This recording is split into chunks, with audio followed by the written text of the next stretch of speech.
নোয়াখালী চাটখিলে দেলোয়ার হোসেন নামে এক ব্যক্তি নিজ ঘরে নিজেই নাটকীয়ভাবে আগুন ধরিয়ে প্রতিপক্ষকে ফাঁসানোর চেষ্টা করে চলছেন। বিস্তারিত দেখতে থাকুন নোয়াখালী নিউজ 21-এ। উনি প্রতিবন্ধী না, দৃষ্টি প্রতিবন্ধী। আর ওনার নাম? আচ্ছা, বিষয়টা দুলাল সাহেব, এই যে আমরা এখানে একটা পোড়া ঘর দেখতেছি, এখানে তার কাটার বেড়া দেখতেছি, এই বিষয়টা নিয়ে আমাদেরকে একটু বিস্তারিত বললে খুশি হব। বিষয়টা তো অনেক লং, এখন আমি একটু শর্ট করে বলি। হ্যাঁ, সেটা ধরেন এটা আমার দাদার দিনের সম্পত্তি আর কি। জি জি। তো সেটা নিয়ে আমাদের বাচ্চাদের মধ্যে একটু বন্টন হয়েছে, কিন্তু কুকুদের মধ্যে কোনো বন্টন হয় নাই। তো আমার এক ফুফাতো বোন, সে থাকতে অসচ্ছল আর কি, তো তারে এখানে একটু বসতে দিয়েছে। তার আগে কিন্তু আমার দুই ফুফু 60 সম্পত্তি আমার বাচ্চাদের কাছে হস্তান্তর করে দিয়েছে, বিক্রি করে দিয়েছে। তো এর অসহায়তার কারণে এখানে তারা একটা ছোট্ট ঘর তুলে এখানে থাকার জন্য ব্যবস্থা করে দিছে। তো গোপনে আমার দুই ফুফু আবার তারা 23 সম্পত্তি এস্টেট করে দিয়ে দিছে। এটা নিয়ে আমাকে বাচ্চাদের মধ্যে একটু সমস্যা, ফুফুদের মধ্যে একটু সমস্যার সৃষ্টি হয়েছে। এলাকার মান্যগণ্য লোক বসে এটা মাপজোপ করে বা বন্টন করে কোনো সমাধান দিতে পারে নাই। না দেওয়ার প্রেক্ষিতে এটা ভেবে পড়ে রয়েছে। আমগো খতিয়ানের আমগো এই যে দাদা দিনের সম্পত্তির মধ্যে আবার 72 বিপি সম্পত্তি হয়ে গেছে। আমগো দলিলের সম্পত্তি হওয়ার আমাদের আবার আমার বাবার হিন্দুদের কাছ থেকে একটা লোক ক্রয় করছে, তার কাছ থেকে আমার বাবা 60 সম্পত্তি ক্রয় করছে। ওটাতে কোনো সমস্যা নাই। তো না থাকার কারণে এখানে যে সমস্যাটা সৃষ্টি হয়েছে, এটা হচ্ছে আমার যে ফুফাতো বোন মানে কুলসুম বেগম, ওরা এখানে থাকার জন্য দেওয়া হয়েছে। তো আবার ফুফাতো বোনে কি করছে কি, আমাদের খতিয়ান বিধির কারণে, মামলার কারণে বাড়ির অ্যান্টি পার্টির সাথে আমাদের আবার মামলা চলে। তাদের খতিয়ানের জায়গা নাকি আমগো খতিয়ানে অ্যান্টি হয়েছে, সেজন্য তারা মামলা করছে করে, এবং তারা মামলার ডিগ্রিও পাইছে। এরা আবার এলএসটিতে মামলা করে রাখছে। যে তাদের ওই ডিগ্রিতে 76 ডিসিম 76.5 ডিসিম তাদের ডিগ্রিতে চলে গেছে। তা আমাদের সম্পত্তি মোটামুটি কমে যাচ্ছে। এখন এই প্রেক্ষাপটে আমাদের যে সম্পত্তিটা এখানে আসি দাঁড়াইলো, এখন ফুফাতো বোনের আমাদের খতিয়ানের জায়গা ধরেছে, আমরা নামজারি করতে পারি না। ফুফাতো কীভাবে যে নামজারি করে ফেলাইছে আমরা জানিও না। 14.5 ডিসিম, তো 14.5 ডিসিম নামজারি করার পরে ও একটা লোকের কাছে বিক্রি করে দিয়েছে, হস্তান্তর করে দিয়েছে। দেওয়ার পরে উনি আসছে সন্ত্রাসী নিয়ে এখানে দল দেওয়ার জন্য। তা আমরা এখানে বাধা সৃষ্টি করলে উনি তার আগের দিনে থানাতে অভিযোগ করে রাখছে, আমাদের নামে আসামি দিয়ে, আমার বাতিদের, আমাদের বাড়ির লোকের, আমার ভাইদের আসামি দিয়ে আগের দিনে অভিযোগ। একটা জিনিস দুলাল সাহেব, আমি আপনার কাছে ক্লিয়ার হতে যাচ্ছি। ওয়ারিশি সম্পত্তি যদি বিক্রি করতে চায়, আমরা যেটা জানি প্রচলিত আইনে যারা ওয়ারিশগণ আছে, অ্যাটাচড ওয়ারিশগণ আছে, আগে তাদেরকে জানাতে হয় যে তারা রাখতে পারবে কিনা। এরকম কোনো ঘটনা আমাদের কারো কাছে জানানো হয় না, কাউকে বলানো হয় না। সে গোপনে রেস্টুরেন্টে না গোপনে বিক্রি করে। আমরা বাধা সৃষ্টি করলে সে সন্ত্রাসী নিয়ে আসি, ওই লোক যে লোকের কাছে বিক্রি করছে দেলোয়ার হোসেন, ওই সন্ত্রাসী নিয়ে আসি এখানে দখল দেয়। তো তখন আমরা যখন বাধা দিতাম গেছে যে আমরা কি মূল্যে এটা, তখন উনি বলছে যে আমি কুলসুমের কাছ থেকে কিনেছি। কুলসুমের কাছ থেকে কিনে নিলে কুলসুম যে সম্পত্তি যদি মালিক হয়, কুলসুম আমাদের সাথে বসবে। আর এটা আইনগত তো শুদ্ধ হয় না যে এটা আপনার কাছে বিক্রি করবে, এটা আমাদের কাছে বিক্রি করতে হবে বা আমাদেরকে বলতে হবে। আর তাছাড়া কুলসুমের সাথে তো আমাদের বাচ্চার সাথে কারোর সাথে বন্টন হয় না। সে একটা সাইড নিয়ে কীভাবে বিক্রি করে। আর পৈতৃক সম্পত্তি কুলসুমের মা খালাকে আমার বাচ্চা তারা আগে দিয়ে দিয়েছে 60 ডিসিম, তারা ওটা বিক্রি করে পৈতৃক সম্পত্তি চলে গেছে। এরপরে আপনার এখানে কুলসুমকে অসহায়তার কারণ থাকার জন্য দেওয়ার পরও কুলসুম কীভাবে এটা আবার বিক্রি করে, ওটা নিয়ে ওনার সাথে আমার বার্গেনিং হওয়ার পরে উনি বহুত রকম টমক দিতেছে, আমাকে মাইরবে এই করবো সেই করবো, ওনার সম্পত্তি বুঝাই না দিতে। আচ্ছা, আরেকটা বিষয় আমরা যেটা এলাকাতে শুনলাম যে এই ঘরটা নাকি আপনারা পড়েছেন, ঘটনা কি সত্যি? না না, আমরা ঘর পুড়বো কেন? এই ঘরটা আজ 2003 সাল থেকে এইভাবে আমার ওই চাচাতো ভাইও করছিল, এটা এইভাবে পড়ে রয়েছে। তো ওই কুলসুমে কি করছে, ওরা যে থাকার জায়গার জন্য ব্যবস্থা করে দিচ্ছে, সে ঢাকা চলে গেছে, চলে যে একটা লোকের এখানে বানা দিছে, সে কয়েক বছর বানা থাকার পরে চলে গেছে। এটা পরিত্যক্ত অবস্থা এইভাবে, এই জবড়ি ঘরটা এইভাবে পড়িয়ে রয়েছে। হ্যাঁ, তাহলে আমরা ফায়ার সার্ভিস ফোন দিছি, ফায়ার সার্ভিসকে আনাইছি, ফায়ার সার্ভিসে নিবেছে। এলাকার বহুত মানুষ আসছে, এরা নিবানোর চেষ্টা করছে, ফায়ার সার্ভিস নিবেছে।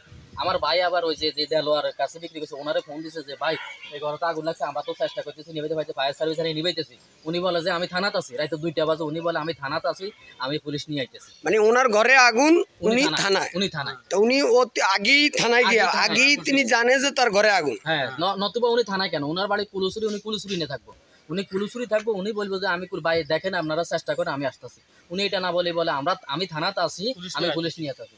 তো পুলিশ নিয়ে আসার পরে পুলিশ এখানে দারোগা মানে এখানে ফায়ার সার্ভিস না আইনা উনি পুলিশ টানতে গেছে। হ্যাঁ, এখানে ওই যে জাকারিয়া স্যার ছিল, জাকারিয়া স্যার আসছিল, আরো 2 জন লোক আসছিল। আসার পরে ওই ওনাদের সাথে আমরা কথা বলি। এই ফাঁকে দিয়ে এই দেলোয়ার ভাই কি করছে, আমার কলার সাহেব নিয়ে এই যে সামনে দারোগা স্যারের সামনে আমার এলো পাতাড়ি কিল ঘুষি দেওয়া শুরু করছে। আমি সেখান থেকে একটু ছুরি সামনের দিকে আসার পরে আমার ওয়াই আরো আমার মারার জন্য পিস্তল থেকে আসতেছে। আমার ওয়াই প্যাকেট অবস্থায় ও বাধা সৃষ্টি করলে ওর বুকের জামা চাবি ধরে হ্যাস্ত হ্যাস্ত করে আসার মাসা। আপনার নাম জেসমিন? জি। আচ্ছা, ঘটনা কি হয়েছে একটু বলেন তো দেখি। ঘটনা হয়েছে কি রাতের 1টার দিকে আমার জালে সিটকার মাছে আগুন লাগছে কই, তারপরে আমরা রাতের 1টা? হ্যাঁ, রাতের 1টা বাজে আগুন লাগছে। তখন আমি আমার হাজবেন্ডে ফোন দিই, হে আবার স্কুলে চাকরি করে, তারা ফোন দিয়েছে, হে আসছিল হেঁটে 1:15 বাজে। যখন আমি তারে ফোন দিই তখন আসার পরে দি ফায়ার সার্ভিসের ফোন দিছে। আবার এমনি আমরা বাল্টি টাল্টি লই আইসি আগুন নিবানোর জন্য। আবার এই ঘরের একটা ছেলে আমরা ছাদে উড়িয়ে হের বিল্ডিংয়ে আগুন লাগছে, হে যদি এদিকে আসে এই কারণে সে পানি মারতে যায়, তার সামনের দাঁত 3টা পড়ে গেছে পিছনটায় পড়ে। আর ওনারা বলছে যে আমরা নাকি আগুন লাগাইছি। তখন রাতের 1টার দিকে আমার হাজব্যান্ড ওইদিকে গেছে, উনি দৌড়ে আসছে, আমি লাইট মারি দেখি কারে দৌড়াইতেছে। তখন আমি ওইদিকে যাই, এদিকে যাই দে হেরে সাথে দিয়ে একটা বাড়ি দিছে আর আমি সেখানে যাই উপস্থিত হয়েছি। পরের বাড়ি দেওয়ার জন্য আমার হাতের এই জায়গা বাড়ে পড়ে আমি তারে ধরছি যে আপনি কি করতেছেন এগুলো। হে আমারে যে চাবি ধরি কোথা চাবি ধরি মেলা মারছে। আমি 7 মাসের গর্ভ। এখানে পুলিশ ছিল, সবাই ছিল, তারা এইসব কথা বলে না। প্রশাসনের সামনেই ঘটনাটা ঘটছে? প্রশাসনের সামনে। রাত্রে? হ্যাঁ, রাত্রে। উনি আমার পুলিশ আমার প্রশ্ন করে আপনি কেন এখানে আসছেন। আমার হাজবেন্ডে মারিয়েলে আমি বুঝি এখানে আইতাম না, আমি গর্ভবতী, আমি এটা নিয়ে বুঝি আমি ঘরের ভিতরে লুকিয়ে থাকবো। ওনারা আমরা আজকে প্রশ্ন করছে আপনি এখানে কেন আসছেন। আচ্ছা, আপনি এই আগুনের বিষয় বা আপনাদেরকে যে দোষী করা হচ্ছে, আপনারা এই ঘরে আগুন দিচ্ছেন, এই বিষয়টা আপনি একটু বলেন তো দেখি। এই ঘরে আগুন দিছে কে বা কারা আমরা জানি না। আগুন দেখি আমরা নির্বাচিতাম আইসি, ফায়ার সার্ভিস খবর দিছি। এরপরে ওনারা ওই যে এখানে জবরদখল করছে, ঘর উঠেছে জবরদখল করছে দেলোয়ার, ওনারা আমি ফোন দিছি, ভাই এখানে তো এই অবস্থা। উনি বলে আমি থানায় আছি, আমি পুলিশ লয়ে আইতেছি। আমরা ফায়ার সার্ভিস ফোন দিছি, আসি নিবে বেলায়। উনি বলে আমি থানায় আছি, পুলিশ লয়ে আইতেছি। উনি আমাদেরকে ঘর ফোড়ার মামলা হ্যান্ডিং করে রাখছে, আমাকে ভয় ভীতি দেখায়, জায়গা ছাড়ি দাও। থানায় একটা ডেট আছে, কি দারোগা তদন্ত ওসি ডেট দিছে। এর আগে উনি আজকে ভোর রাইতে উনি আমাদের আরেকটা 3-4 ডিসিমের জায়গায় উনি দখল করে ফেলাইছে। সন্ত্রাস লই সার্কিল থেকে এদিকে সন্ত্রাস লই, আমাদেরকে লাশ গুম করবো, আমাদেরকে মারি ফেলে ঘর ফোড়ার কেসে দিব। উনি নিজে করি, উনি আমাদের অপবাদ দিতেছে, আমাদেরকে সুখ দেন না, শান্তি দেন। আমরা প্রতিবন্ধী মানুষ, অন্ধ, আমরা খুঁজি বিচারি খাই, আমরা গরিব মানুষ। এই ব্যাপারগুলো আমাদের জুলুম নির্যাতন হইতেছে। এখন আপনারা কি চাচ্ছেন? আমরা প্রশাসনের কাছে, এই দেশের জনগণের কাছে, এসএম ইব্রাহিম সাহেবের কাছে আমরা সুস্থ বিচারটা চাই।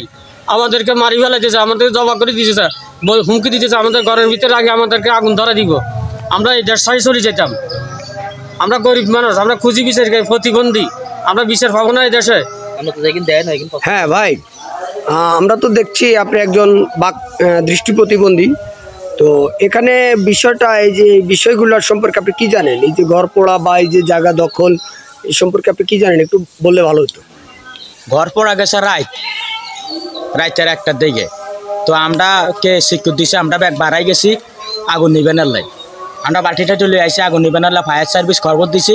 ফায়ার সার্ভিস আল্লাহরও আইসে, কে আগুন লাগাইছে, যে জায়গাটা কিনছে হের কাছে ফোন দিছি। আর হে বলছে আমি থানাতে আছি, আমি থানার থেকে পুলিশ লয়ে আই। আমরা গেছি আগুন নিবেতাম, হে আমাদেরকে বলে থানা থেকে আমি পুলিশ লয়ে আই, তোগরে ফিডাইম, তোগরে আঙ্করে অমকি দেয়, ধমকি দেয়। আমি প্রতিবন্ধী মানুষ, আমি খুঁজি বিচারি গাই, আমাদেরকে ধমকি দিছে, বাইক থেকে উঠে দিব, তাড়িয়ে দিব। পরে দিয়ে আমরা সুক্ষ বিচার চাই ইব্রাহিম এমপি সাহেবের কাছে, আইনের প্রশাসনের কাছে আমরা সুক্ষ বিচার চাই। আমি অন্ধ মানুষ, আমি হুবসুম চিনি না, কাউকে দেখি না। আমি যা জানছি আমাদের খুব জুলুম করে, অত্যাচার করে। আমরা এমপি সাহেবের কাছে, প্রশাসনের কাছে আমরা সুক্ষ বিচার চাই। আসসালামু আলাইকুম খালা, আমরা আপনার কাছে কয়েকটি কথা জিজ্ঞাসা করব। এই যে আপনাদের এই বাড়িটা পোড়া গেছে, এখন এই বিষয়ে আপনার ছেলেদেরকে দোষী করছে বা তাদেরকে হেস্তন্যস্ত করছে। আমরা যতটুকু জেনেছি তাদের বিরুদ্ধে মামলাও হবে বা করার জন্য প্রিপারেশন নিয়েছে। এখন আপনি এই ব্যাপারে একটু কথা বলবেন কি? এই ব্যাপারে কথা বলবো স্যার। আমার ছেলেরা এক ছেলে পাগল, এক ছেলে অন্ধ, সে চোখে কোনো কিছু দেখে না, সে খুঁজি বিচারি খায়, সে খুঁজি বিচারি খায়। ওনারও এক চোখ নেই, এক চোখ দিয়ে কোনো রকম চলে। তো হেরা থাকতো হারে না কোনো জায়গায়, এগুলো এনে থাকার লাই কদিন থাকার লাই জায়গা দিছে। কারে কারে? এই আমার বাগনি হয়। কারে?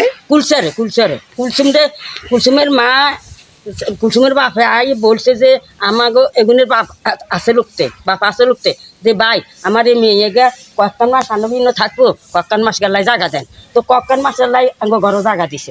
জায়গা দেনের হরে এটি 10-12 বছর আসিল। আইয়া এটি অন করতেছে, এটি খাইব, এটির মা দিছে রাষ্ট্রধিকারী, এটির বাপে দিছে, বইনি দিছে রাষ্ট্রধিকারী, খালাই দিছে রাষ্ট্রধিকারী, এটি জায়গায় গিয়ে এটির দিতে হইব। 27 দিছি, 28 দিছি, না মাতিনো হেঁটি যে বকা হেঁটি বকো। পরে 10-12 বছর থাই হেঁটি ঢাকা চলে গেছে।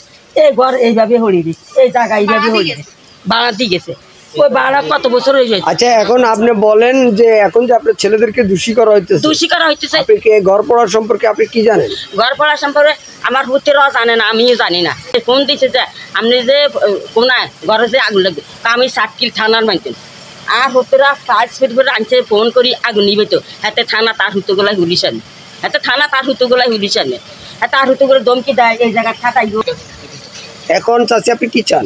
প্রশাসনের কাছে আমি সুষ্ঠু বিচার চাই, বুঝছেন? এমপির কাছে বিচার চাই, শেখ হাসিনার কাছে বিচার চাই।